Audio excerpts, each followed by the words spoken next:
Perkenalkan, nama saya Andreita Chandra, NIM 2214201021, kelas A1 semester 2. Pada saat ini saya akan menjelaskan materi dari mata kuliah farmakologi keperawatan dengan judul materi diabetes mellitus. Berikut penjelasannya. Definisi diabetes mellitus. Diabetes mellitus atau DM adalah suatu kondisi gangguan metabolisme kronis yang ditandai dengan peningkatan kadar glukosa dalam darah seseorang atau hiperglikemia karena tubuh tidak dapat memproduksi hormon insulin yang cukup dan atau tubuh tidak dapat menggunakan insulin secara efektif. Faktor risiko. Secara singkat, faktor-faktor yang mempertinggi risiko diabetes mellitus adalah A. Faktor kelainan genetika. Diabetes dapat menurun menurut silsilah keluarga yang mengidap diabetes. Karena kelainan gen yang mengakibatkan tubuhnya tidak dapat menghasilkan insulin dengan baik, tetapi risikonya terkena diabetes juga tergantung pada faktor kelebihan berat badan, stres, dan kurang bergerak. Faktor usia. Umumnya manusia mengalami perubahan fisiologis yang secara drastis menurun dengan cepat setelah usia 40 tahun.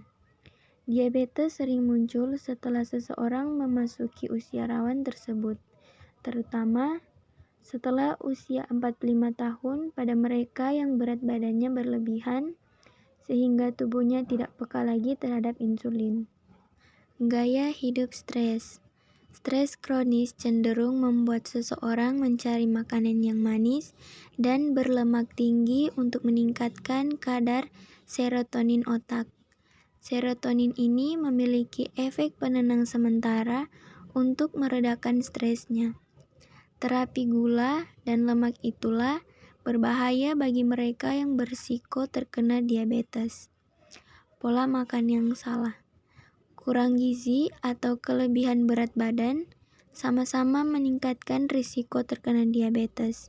Kurang gizi dapat merusak pankreas, kurang baikan obesitas mengakibatkan gangguan kerja insulin. Terapi farmakologi. Pemberian terapi farmakologi harus diikuti dengan pengaturan pola makan dan gaya hidup yang sehat. Terapi farmakologi terdiri dari obat oral dan obat suntikan, yaitu pertama, obat anti-hiperglikemia oral. Berdasarkan cara kerja obat ini, dibedakan menjadi beberapa golongan antara lain A. Pemacu sekre insulin. Efek utama obat sulfonylurea yaitu memacu sekresi insulin oleh sel beta pankreas. Cara kerja obat glinit sama dengan cara kerja obat sulfonylurea dengan peningkatan pada peningkatan sekresi insulin. Fase pertama yang dapat mengatasi hiperglikemia postprandial.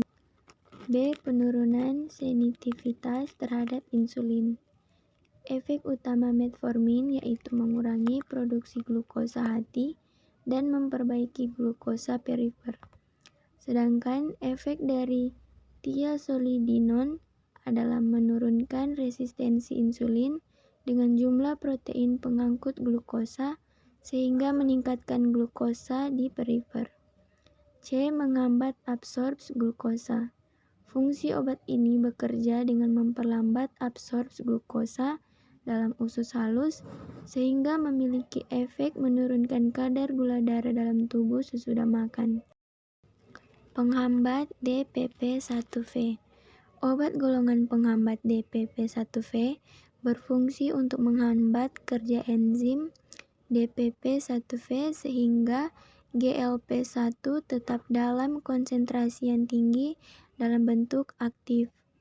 Aktivitas GLP-1 untuk meningkatkan sekresi insulin dan menekan sekresi glukagon sesuai kadar glukosa darah. 2. Kombinasi obat oral dan suntikan insulin. Kombinasi obat anti-hiperglikemia oral dan insulin yang banyak dipergunakan adalah kombinasi obat antihiperglikemia oral dan insulin basal yang diberikan pada malam hari menjelang tidur. Demikianlah presentasi saya mengenai diabetes mellitus.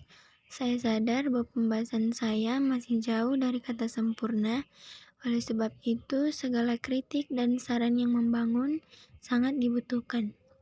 Dan sebelum saya mengakhiri video ini, saya mau mempromosikan kampus saya, yaitu Universitas Pembangunan Indonesia. Di universitas ini ada 6 fakultas, yaitu Fakultas Teknik, Pertanian, Fisip, Hukum, Sastra, dan Keperawatan. Bagi teman-teman yang berkeinginan untuk bergabung bersama kami, bisa ke Jalan Walter Monginsidi 6, nomor 129, lingkungan 2, Bahu Manado, atau bisa lihat di deskripsi yang ada di bawah ini. Sekian informasi dari saya, kiranya informasi ini dapat berguna bagi kita semua, dan jangan lupa untuk like, komen. Terima kasih.